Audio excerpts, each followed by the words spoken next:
Öte sanal adam, öte халықтың жанында кедей болған адам, кедей болса да өте білімді адам болған.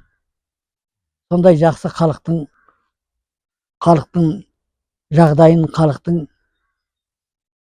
сана сезімдерін ескеріп, кімдің қандай екенін біліп үйренген адам еді, жақсы адам болатын. Бабамыз Алаш партиясының мүшесі болған, Алаш партиясының бағдарламасын жазған, жазуға қатысқан қайраткер адам болған.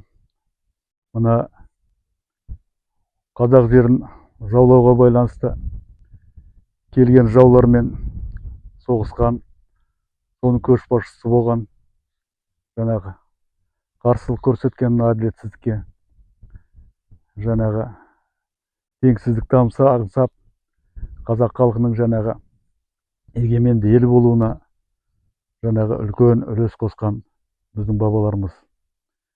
Балтабек Байсұлтанұлы бұл жалпы біздің мына оқымысты Әуезов, Мұқанов, солардың бәріне танымал адам болған ғой. Бұл кісінің өзі ғалым адам болған. Сол 1921 жылы қайтыс болғанша бұл кісі кәдімгі қазаққа үлкен жұмыс жасап кеткен адам.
үлкен кісі міне жерде жатыр міне. Жоқ, мына жақта. Тас болған міне. Мен burada салтатпен келіп, талай кеткен. Әкелер, аталарымыз, бабамыз міне жерде болған. Міне жерден бұлай тас болған. Ал енді бұның тарихы сол Ақпан қызының қиыншылық кезінде бұл кісіні алып кетеді деп, ана Тентек өзі. Тентектің бойына қазылған, окоп болған. Сол жерге апарып қызылдар ана аямаған. Теріс жүрген жігіттерді апарып атып, ол жерге атқанда біреу, екеу емес, 50-60 бір-ақ айдып апарып, жан-жақтан әкеп сол жерге атып түсіре берген құдыққа. Соны ана біздің ауылдың ақсақалдары, Жұмәділ ақсақал бар, Серікбол бар, Қамза бар, Құлыншақ бар, атпен аңдып отырып, артынан түнделетіп, таңға жақын, 10 кісінің астынан таба алмаған. Ана кісінің өзі сондай денелі ұзын болған. Ана кісілер жатқанда, сол 7-8 кісіден кейін бойының ұзындығына қарап, таңлап алып келіп, осы жерге алып келген, міне жерге алып келген. Сосын айтқан енді бұл бөлектеу, ешкімізде қоймас. Бұна әйгөздің суының бойы осы жерге әкеп қойған. Қойғанда тағы жасырын қойған. Менің әкелерімнің аталарынан естіген. Кейінірек келгенде ана атам айтып жүр. Әй балам байқа, мына шығыс жағында, мына дауалдың арасында тереңірек ана фундаменттің астында қойылған. Соға міне жерден қоршап, жіңішке тастар ғана қойылған. Міне жер, міне орындық тұр ғой. Осы құсап бір мөлшерде тас болған. Кейін кезде мен осыда түнедім келіп.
Соның кейін олар Қытайға өткен туысқандарымен барлығыменен.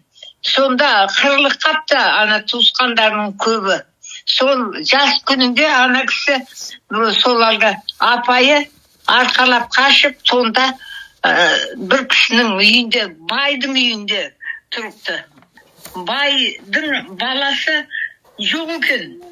Соның кейін бұл кісіні балам деп ақ жерде сөйтіп жүреді ана бай. Сол кезде, сол 18-17 жасында болу керек. Сол Қытайдан аттенен қашып шығады бұл кісі. Еліме барам деп, ана апайы өлгеннен кейін. Өзі жаңғыз қалды ғой. Сонда келгеннен кейін бұл кісі сол Қытайда үйренген каменщик. Қолынан келмейтіні жоқ, тура жерді әншейін нетіп жібереді екен. Пеш салады, үй салады, сөйтедік. Ана кісіні тауып алыпты, осылай атақ шыққан ғой енді. Ойбай керемет істейді екен дегеннен кейін апарып сол 35 қараға нетіпті жалдан. Онан бірде қара алмаған, қалап болып сол жерде ана кісінің түн ішінде алып келіп, ана кісіні сол фундаменттің астына қойыпты.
Ең төбесінде біз ана жолдасым мені алып барып көрсеткен биік екен. Сонда айтты, мынау 12 метр, анау алтын табақ. Енді кәдімгідей ет салатын үлкен алтын табақты ең басына нетіп қойыпты. Күміс табақты соны іліп қойыпты ананың. Şimdi сол жалтырап тұр табақ, күміс табақ ең басында.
Содан енді қызылдар күшейіп кетті ғой. Қызылдар антына адал болмады. Алашқа көмектесеміз деді, автономияны береміз.